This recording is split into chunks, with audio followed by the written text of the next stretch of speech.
Bien, mesdames et messieurs, bonsoir. Nous prenons donc la suite de notre étude concernant les lois relatives à Taharat Mishpacha, les lois de pureté familiale. Comme je vous l'ai déjà dit à plusieurs reprises dans les précédents shiurim, il y a des parties un peu plus intimes qui sont traitées séparément pour les hommes et pour les femmes, et toutes les choses qui peuvent être traitées même publiquement, évidemment en tout bien, tout honneur, eh bien, seront traitées, mais les vidéos ne seront pas envoyées dans notre YouTube public. C'est-à-dire seuls ceux qui recevront sur leur WhatsApp perso pourront ouvrir la vidéo. Elle sera pas ouverte au public, pour des raisons évidentes, justement de pudeur, et surtout parce que, si ça tombe sur des mains qui ne sont pas très respectueuses, voilà, ça pourrait être contre-productif. Donc c'est les seules vidéos en fait qui ne sont pas ouvertes au public, mais uniquement aux personnes qui recevront. Donc tout ça pour vous dire qu'il faut que vous en preniez connaissance, mais ne l'envoyez à personne, parce que si vous l'envoyez, automatiquement, il pourra l'ouvrir. C'est clair, j'espère. Donc on en était arrivé à la question de savoir, d'après le Rabbi Avraham ibn Daoud de Poskia, qui était un des grands maîtres de l'époque du Rambam, et qui donc a dit la chose suivante. Il faut savoir quelles sont les motivations convenables qui doivent pousser un homme à s'unir à son épouse. Apparemment, ça paraît évident. Quand un homme et son épouse, ils le désirent, qu'ils se rencontrent. C'est pas aussi simple que ça. Quand les Chachamim parlent, c'est toujours avec des raisons précises qui sont réfléchies et qui rappellent surtout que la première motivation de tout comportement pour un juif, c'est d'abord la mitzvah. Alors si j'ose dire, si on peut accomplir la mitzvah avec plaisir, tant mieux. Mais la mitzvah passe avant. Pourquoi ça passe avant? On va l'expliquer tout de suite. Premièrement, dit-il, j'ai recherché, dit le Ra'avad, quelles sont donc les 4 motivations, les 4 raisons, les 4 motivations les plus nobles pour accomplir cette mitzvah de la rencontre entre un homme et son épouse. Et dit-il, j'en ai trouvé 4. Première motivation, c'est celui qui accomplit son devoir conjugal en pensant aussi à réaliser le commandement de procréer, c'est-à-dire le premier commandement sur les 613 commandements de la Torah. On s'est arrêté sur ça, je me souviens. C'est donc l'intention la plus pure parce que, en vérité, un homme qui accomplit la mitzvah de la sorte, il réalise à la fois 2 commandements positifs. Et on a explicité, c'est quoi les 2 commandements? C'est le fait d'avoir un rapport conjugal dans le but d'avoir un enfant. Et deuxième commandement, c'est le fait de donner de la satisfaction et du plaisir à son épouse. C'est aussi un commandement. D'ailleurs, ceci est tellement vrai que si une femme ne peut plus physiquement enfanter, ça peut arriver à partir d'un certain âge ou que à Dieu ne plaise en cas de maladie, de cancer ou autre, eh bien ça reste un devoir religieux pour un homme d'honorer son épouse. Donc on voit bien que c'est pas uniquement pour avoir des enfants. Néanmoins, quand le but est effectivement d'avoir des enfants, alors il y a 2 mitzvot. Le fait d'avoir cette intention d'avoir des enfants, de concevoir des enfants, et donc de donner de l'amour à son épouse. Ça, c'est la première des 4 motivations, la plus pure, la plus belle, la plus élogieuse, etc. Deuxième motivation, c'est celui qui accomplit son devoir conjugal les 3 derniers mois de la grossesse de sa femme. Ben oui. Et on sait que il y a, durant le temps de la grossesse, qui dure en moyenne et normalement 9 mois, ça peut être un peu moins, rarement plus, mais en tout cas 9 mois, et que ces 9 mois sont divisibles en 3 parties de 3 mois chacune. Et c'est ce que disent nos sages lorsqu'ils rapportent que les 3 premiers mois de la grossesse d'une épouse, les rapports intimes sont nuisibles à la mère comme à l'enfant. Pourquoi? D'abord parce que son état est fragile, en plus de ça, elle a souvent des nausées, des vomissements, en plus le fœtus est à l'état vraiment embryonnaire, et donc pour toutes ces raisons, c'est nuisible et pour son état elle-même, physique, physiologique, et également pour le bébé. Donc ça ne veut pas dire que c'est interdit, mais c'est recommandé de s'abstenir, sauf si vraiment c'est un acte voulu, consentant et délicat. Ça, c'est pour les 3 premiers mois. Les 3 mois suivants, ils sont nuisibles à la mère et bons pour l'enfant. Nuisibles à la mère, c'est-à-dire que ça peut avoir des conséquences sur l'état du fœtus. Mais c'est bon pour l'enfant qui, lui, à cette période d'après nos sages, eh bien, va se renforcer dans l'évolution corporelle de ce fameux fœtus. Enfin, les 3 derniers mois, ils sont profitables à la femme comme à l'enfant. Dans un cas comme dans l'autre, ils sont profitables. Et ceci parce que dans un cas comme dans l'autre, eh bien, ça renforce. Et la maman, qui à ce moment-là, alors évidemment, c'est peut-être plus inconfortable sur le plan physique, forcément, mais elle est beaucoup plus forte à ce moment-là, physiquement, même si elle est plus fatiguée pour d'autres raisons évidentes. Mais elle est plus forte, elle tient mieux le coup. Et pour le bébé, la même chose, il sera beaucoup plus fort et beaucoup plus costaud. Ils embellissent et fortifient le fœtus, disent nos maîtres. Et c'est pourquoi l'union intime à cette époque de la grossesse est vraiment une mitzvah à part entière. Donc c'était la deuxième des 4 motivations. Ensuite, la troisième motivation, c'est celui qui s'unit à sa femme parce qu'il a compris à sa conduite à elle qu'elle le languit et qu'elle le désire. C'est ce que veulent dire nos sages lorsqu'ils enseignent que satisfaire son épouse avant de partir en voyage est un commandement de la Torah. Une femme, en général, elle n'est pas tellement heureuse de voir son époux partir pour un certain temps. Alors ça dépend bien sûr des époux, ça dépend toujours. Mais en général, on parle d'un couple normal qui s'aime normalement et qui est fidèle normalement et qui est... Et bien, voilà, une femme qui est vraiment attachée à son époux, eh bien, elle se sent pas bien, elle n'arrive pas à dormir de la nuit, parfois parce qu'il va partir, et elle a toujours peur qu'il, Dieu préserve, il puisse arriver quelque chose. Et c'est pourquoi, dans la mesure où son état physiologique le lui permet, eh bien, c'est une mitzvah d'honorer son épouse à ce moment-là, par exemple, au moment de partir en voyage. C'était donc la troisième. Quatrième motivation, quatrième situation, c'est celui qui s'unit à sa femme parce qu'il veut ainsi soulager son penchant de ses désirs et ses passions, afin de ne pas en arriver à fauter en pensant par exemple à la femme d'autrui, par exemple, ou même à éviter d'avoir une perte séminale, parce que cette intention, bien que moins méritoire, sera tout de même récompensée. J'en viens justement à ce propos, puisque on avait parlé de ça la dernière fois, mais je n'ai pas fait le commentaire que je vais dire, puisqu'entre-temps, j'ai reçu beaucoup de couples cette semaine. Surtout aujourd'hui, c'était particulièrement fatigant. C'est vrai, c'est très fatigant de recevoir des couples à qui on souhaite évidemment prêter main forte pour qu'ils se réconcilient, pour ce qu'on appelle Shalom Bayit. Mais quand on voit à quel point il y a des mésententes conjugales qui sont tellement bêtes et tellement médiocres, on se dit c'est pas possible, quoi. On n'arrive pas à croire des fois. J'ai eu beau en entendre et en voir depuis tant d'années, je suis pas au bout de mes surprises.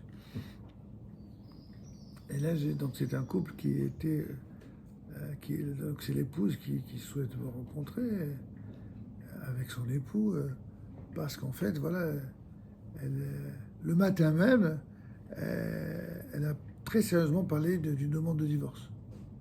Alors quand je lui demande pourquoi, elle me dit vous vous rendez compte, il est marié, il a des enfants, et puis il était à telle rue, en l'occurrence dans le 8e arrondissement, et une jeune fille qu'il rencontre, il demande une cigarette, il lui donne, et il prend son numéro de téléphone de la fille. Vous vous rendez compte? Comment qu'il peut prendre le numéro de téléphone? Alors je lui dis, ouais, c'est vrai que c'est pas bien. C'est pas bien. Je lui dis, mais vous pensez qu'il a été infidèle? Elle me dit, ah non, je crois pas. Je dis, bon. Je lui dis, effectivement, c'est pas bien. Mais bon, de là à parler de divorce, peut-être qu'on peut arranger les choses. Et je vois qu'elle a gros sur la patate. Bon, alors c'est des gens que je connais bien, c'est pas la première fois qu'ils s'accrochent. Enfin, à chaque fois, c'était facile. Et là, j'avais l'impression qu'ils s'en voulaient vraiment des deux côtés. Je comprenais pas. lui, alors, il reconnaissait que c'était pas bien d'avoir demandé un numéro et qu'il comprend que quand on est marié, on ne demande pas le numéro d'une jeune fille, etc. Mais finalement, il dit lui-même que voilà, il n'aime plus. Et quand j'interroge, je dis mais est-ce que vous avez une vie conjugale normale? Il me dit oh, ça fait au moins 1 an qu'on ne fait plus rien. Alors je me tourne vers elle, je lui dis mais enfin, c'est vrai? Alors elle me dit ben oui, voilà, j'ai pas envie. Je lui dis mais enfin écoutez, alors là je comprends plus. Je lui dis vous êtes en train de faire une affaire d'État pour quelque chose qui effectivement et incontestablement n'est pas bien. C'est-à-dire que votre mari il a pris un autre téléphone d'une jeune fille. Évidemment que ça ne se fait pas. C'est pas mon rabbin qui va cautionner ça. C'est pas bien. Ok. Mais en fin de compte, malgré cela, il n'a rien fait. Mais vous, au lieu de comprendre que peut-être que si le Satan, sous les traits de cette aventurière, il a pu un seul instant imaginer faire quelque chose qu'il a finalement rien fait, c'est peut-être aussi parce que vous ne remplissez pas votre devoir d'épouse. Il n'y a pas qu'un homme qui a l'obligation d'honorer sa femme. Une femme aussi a l'obligation d'honorer son mari.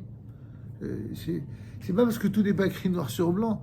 La seule raison pour laquelle on n'écrit pas ça noir sur blanc dans la Ketouba, c'est parce que dans la Ketouba, on n'écrit que les obligations de l'époux vis-à-vis de l'épouse.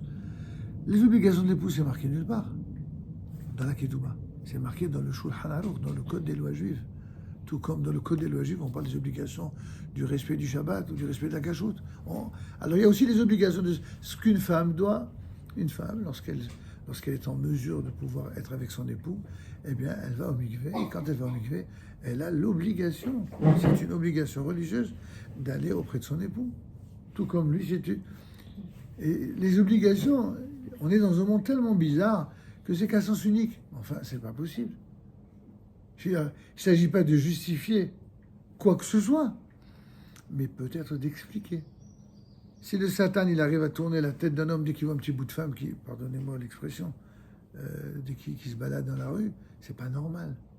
Surtout qu'il y a des enfants magnifiques, tous des petits enfants. Mais il faut pas qu'un homme puisse avoir l'idée de penser à autre chose. Et pour ça, il faut qu'une épouse fasse tout pour le satisfaire. Et ça n'a rien d'immoral ni d'irrespectueux que de dire des évidences pareilles. La Torah nous le dit. Le Shulchan Aruch nous le dit. C'est clair, il n'y a aucune ambiguïté. Les obligations sont des deux côtés. Et la personne, elle a eu du mal à admettre, oui, ouais, c'est ce qu'il m'a dit. Ah, c'est ce qu'il t'a dit. Je dis, enfin, alors, lui, il n'a pas le droit de le dire. Parce qu'il n'a pas le droit de se justifier comme ça. Mais vous, par contre, vous devriez, vous reprocher. Et pas uniquement de l'accabler et d'en rajouter. Il a finalement fait quelque chose de pas bien. Mais bon, il n'est pas allé avec cette femme. Alors qu'est-ce que vous êtes? Vous voyez ce que je veux dire? Les gens sont comme ça. C'est-à-dire que quand ils ont grandi avec cette idée que tout est un dû pour soi, mais l'autre, il s'en fiche. Ou que dans l'autre, on ne voit que ce qui ne va pas chez l'autre. Et chez soi, on ne voit pas ce qui ne va pas chez soi. Alors on arrive à des vrais problèmes. C'est d'ailleurs les problèmes qu'on voit dans la société qui nous entoure. C'est le problème qui apparaît à travers toutes les frustrations exprimées par les extrémistes de tous bords, comme l'on dit aujourd'hui. Et quand je dis extrémistes de tous bords, je ne renvoie pas l'extrême droite à l'extrême gauche. Hein. Pour moi, vous avez bien compris que les extrémistes de tous bords, c'est les trois. On a des extrémistes, on a que des extrémistes aujourd'hui. Il y a des gens, bien sûr que c'est l'idéal, c'est d'avoir des relations pacifiées. L'idéal, c'est d'avoir des relations respectueuses, des relations fraternelles. Mais enfin, tout ça, ce ne sont que des beaux textes, et de belles paroles, et de belles phrases, et de beaux idéaux. Mais il manque peut-être des gens qui veuillent les faire leurs, et puis investir leur vie avec ces idéaux, et les assumer, et les vivre, et les donner en exemple. Mais c'est la même chose dans un couple. Dans un couple, les obligations sont des deux côtés. C'est pas à sens unique. Et de plus, en vérité, à part le fait que l'obligation est dans les deux sens, les besoins purement physiques ne sont absolument pas les mêmes chez les hommes et chez les femmes. Et parce que les hommes et les femmes ne sont pas les mêmes, Et aussi parce qu'à l'intérieur même du monde masculin et à l'intérieur du monde féminin, il n'y a pas, on verra plus tard, peut-être, je ne sais pas si on verra tant de détails, mais on voit dans le Talmud que en termes d'obligation, eh bien, pour certains hommes, l'obligation, c'est tous les jours. Pour d'autres, c'est simplement une fois par semaine. Pour d'autres encore, c'est une fois tous les 3 jours. Pourquoi? Le Talmud est incroyable. Ils vous disent pourquoi. Celui, par exemple, qui travaille la terre tous les jours, qui se lève très tôt le matin, qui est sans arrêt en train de creuser la terre, c'est tellement suggestif, son travail, qu'il a besoin, pour vivre de façon équilibrée ce travail éreintant, eh bien, de rencontrer son épouse régulièrement. C'est celui qui est un chamelier, qui fait des voyages, n'est-ce pas? Ou comme en termes d'aujourd'hui, on dirait celui qui fait des voyages de plusieurs mois, ou qui est en bateau, etc. Alors bon, après chaque aller, après chaque retour, au moins ça. Et ainsi de suite. Un Talmid Chacham, il doit honorer son épouse une fois par semaine. Une fois par mois, pardon. Une fois par mois, ça suffit. Pourquoi ça suffit? Parce qu'il a une vocation qui est spirituelle, beaucoup plus intense, et il doit le faire d'Afka pour honorer son épouse, parce qu'elle a besoin aussi de vivre. Et lui, théoriquement, le fait de consacrer son temps à l'étude de la Torah, à une recherche de s'élever toujours davantage, eh bien, ça devrait, a priori, suffire. Ça veut dire que c'est-à-dire que dans tous les cas de figure, c'est la bonne nouvelle pour les dames. En l'occurrence, c'est un peu elles qui sont décisionnaires dans ce domaine.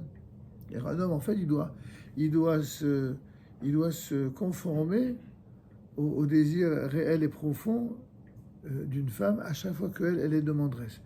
À condition toutefois qu'elle le souhaite au moins un minimum de fois quand lui aussi est demandeur. Donc vous voyez que tout est pesé, sous-pesé, avec beaucoup de pudeur et de précision, pour pas croire que les choses c'est du n'importe quoi. Pas du tout. En tout cas, chose qui est certaine, et d'après tous les maîtres d'Israël, les plus sérieux, les plus pudiques, les plus saints, ils comprennent que selon les personnes auxquelles on a affaire, eh bien les besoins ne sont pas les mêmes. Et chaque couple, dans l'intimité et dans la pudeur, doit savoir et comprendre avec intelligence quand l'un des deux est plus demandeur, quand il en a plus besoin. Et si un homme il en a plus besoin, une femme, par amour pour son mari, doit le comprendre. Si c'est une femme qui en a le plus besoin, eh ben, un homme doit avoir l'intelligence. Et c'est clair. Et après, il y a des limites. Il y a des limites dans ce que l'on peut accepter ou au contraire refuser. Il y a des limites dans tout. Tout a été réfléchi, pensé, calculé pour que les relations demeurent des relations saines, des vraies relations d'amour et non des relations animales ou des relations impudiques. Donc tout est comme on va le... Et donc, alors, et de plus, on voit bien que pourquoi en quatrième position, en quatrième exemple de motivation légitime, on dit c'est celui en fin de compte qu'il en a absolument besoin physiquement. C'est comme si on disait que genre c'est pas top. Il aurait dû se retenir. Ça veut dire qu'en vérité, on dit que les 3 raisons d'avant, elles sont suffisamment plausibles et suffisantes pour qu'en fin de compte, il aille auprès de son épouse régulièrement. Il n'est pas censé attendre que genre il n'en peut plus, il devrait, a priori, si c'est ça la raison, alors il devrait se retenir, il devrait avoir de la retenue. Parce que la retenue, c'est aussi ce qui permet à un homme d'être fort et d'augmenter encore plus le plaisir au moment où ils doivent se rencontrer. C'est cela. C'est la retenue qui permet d'apprécier davantage. Quand quelqu'un il accomplit cela de façon presque animale ou automatique, alors... si je puis me permettre une image très, très basique et pour ne pas dire simpliste, un enfant, si vous lui donnez du chocolat sans arrêt, à part le fait qu'il risque de faire une crise de foie, il va plus aimer le chocolat. Et donc, quand la relation n'est qu'une relation de plaisir physique, alors il y a une sorte de routine qui s'installe, qui s'instaure entre les membres d'un corps. Alors, peut-être pas quand on a 20 ans, mais après quelques années, il y a une routine, et cette routine-là, eh bien, les êtres humains, quand ils sont un petit peu déséquilibrés ou un peu agités, comment qu'ils vont tromper cette routine-là? Soit en abandonnant purement et simplement une vie normale d'obligation conjugale, comme l'exemple que je vous ai cité tout à l'heure, ou alors, à Dieu ne plaise, aller rechercher la manière de rompre la routine par l'infidélité, qui est évidemment strictement interdit. Donc vous voyez que dans tous les cas, c'est pas bien, ça n'est pas normal. C'est pourquoi nos sages du Talmud disent quelque chose qui est assez dur, en l'occurrence pour les hommes, en disant que celui-ci aurait dû réfréner ses désirs et dominer son penchant, comme nos sages l'ont dit. Messieurs, prenez ça avec beaucoup, non pas de distance, mais je dirais, c'est une image. Le Talmud, ce sont des hommes qui parlent pourtant. L'homme a un petit membre, celui qui l'affame, du verbe affamer, le rassasie, et celui qui le rassasie, l'affame. En d'autres termes, un homme, s'il pense qu'à ça, ou s'il veut faire ça sans arrêt, ben, il n'en aura jamais assez. Ça devient une dépendance, comme on appelle ça aujourd'hui, une addiction. Une addiction. Il y a des gens qui ont l'addiction à l'alcool, il y en a qui ont l'addiction à la cigarette ou à la cam, et puis d'autres au jeu, et ce que je sais, moi, et puis ça peut être une addiction, oui, à la sexualité. Il y a des gens qui deviennent fous. D'accord ? Et donc, l'addiction, pour la Torah, c'est toujours une maladie. Que ce soit l'alcool, que ce soit la cigarette, que ce soit la sexualité, quand elle est évidemment outrancière, hein, quand ça dépasse. Mais quand c'est une sexualité épanouie, qui est voulue, désirée, partagée, et d'une manière respectueuse et délicate, il n'y a aucun problème. Mais c'est pour ça que cela est dit. Il est de toute façon, pour terminer sur ce volet, celui qui le rassasie de manière permise, pour qu'il ne soit pas affamé de ce qui est interdit, alors celui-là, il est méritant. Comme il est dit dans les Proverbes du roi Salomon, au chapitre 11, verset 17, « L'homme bon assure son propre bonheur, mais l'homme cruel se prépare des tourments. » Ou encore, « Le juste mange à satiété. » En d'autres termes, il faut être équilibré. Il faut être équilibré. Il faut être bon avec soi, avec sa personne, et avec son amour, son conjoint. Il faut être mesuré. Pas d'excès, ni dans un sens, ni dans l'autre. Je dis bien, ni dans un sens, ni dans l'autre.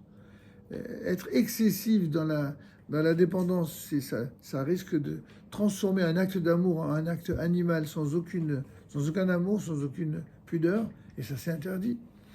Mais une vie côte à côte sans qu'il y ait aucun acte d'amour, c'est tout aussi évidemment négatif, et ça peut conduire à de mauvaises pensées ou des mauvais comportements. En tout cas, celui qui n'a pas besoin de cela. Il y a des hommes qui ne sont pas aussi exigeants que cela, ou des femmes qui n'ont pas besoin. Mais celui qui n'a pas besoin de cela et qui domine facilement son penchant, mais qui éveille volontairement son désir, n'est-ce pas, et qui provoque cela afin de jouir des plaisirs de ce monde, même s'il fait cela en s'unissant à sa femme, n'accomplit pas réellement de mitzvah, dit le Rav Mordechai Eliyahu. Comment il accomplit la mitzvah? On vient de dire que c'était une mitzvah, dans les 4 cas. Oui, dans les 4 cas, mais pas chez celui qui le fait d'une manière que poussé par un vice, par un désir qu'il n'arrive pas à réfréner. Parce qu'au contraire, c'est poussé par son mauvais penchant seulement qu'il agit. Et d'une chose qui, effectivement, techniquement est autorisée, il en viendra à transgresser de véritables interdits. Ça veut dire qu'en fin de compte, c'est pas un acte d'amour avec sa femme, il traite sa femme comme si c'était en tout le respect des personnes présentes, comme si c'était une femme de joie. Ça va pas. On doit vivre l'amour avec sa femme, on ne doit pas la traiter comme une prostituée, c'est pas pensable.